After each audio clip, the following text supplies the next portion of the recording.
This video is sponsored by BuyMode shopping application.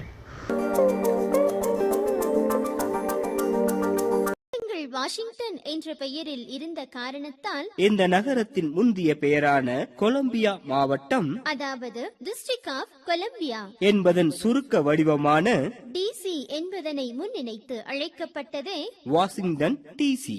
அமெரிக்காவின் ஒரு பகுதியான வாஷிங்டன் டிசி என அழைக்கப்பட்ட நாள் இன்று ஆண்டு 1802.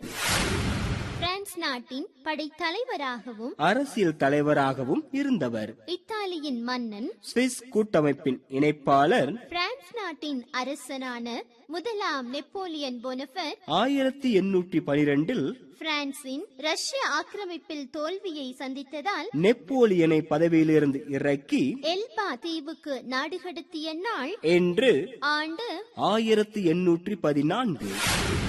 இன்றைய சினிமாவிற்கு அன்றைய முன்னோடி பிரபல இந்திய திரைப்பட தயாரிப்பாளர் தாதா சாஹேப் பால்கே அவர்களின் இயக்கத்தில் வெளிவந்த முதலாவது முழு நீள திரைப்படமான ராஜா ஹரிச்சந்திரா எனும் அசையும் படம் திரையிடப்பட்ட நாள் என்று ஆண்டு 1913.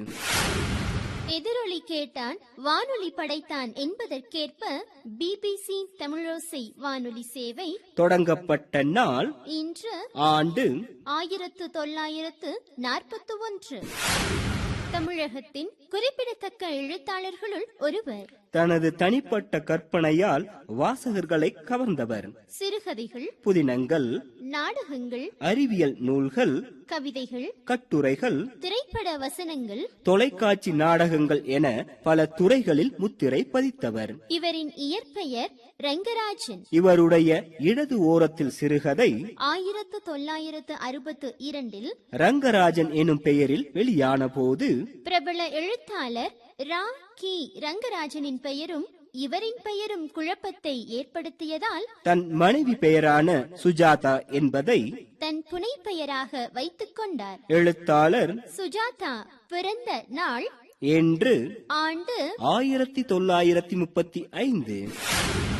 கல்வித்துறையில் சிறந்த அறிஞராகவும் திறமை மிக்க நிர்வாகியாகவும் விளங்கியவர். இந்திய அரசின் உயர்நிலை கல்வி வாரியத்தின் தலைவராகவும் யுனெஸ்கோ நிர்வாக வாரியத்தின் உறுப்பினராகவும் ஆங்கிலம், இந்தி, உருது மொழிகளில் சிறந்த பேச்சாளராகவும் இந்தியாவின் 3வது குடியரசுத் தலைவராகவும் 2வது துணை குடியரசு தலைவராகவும் திகழ்ந்த ஜாகிர் உசேன் நினைவு நாள் இன்று ஆண்டு 1969.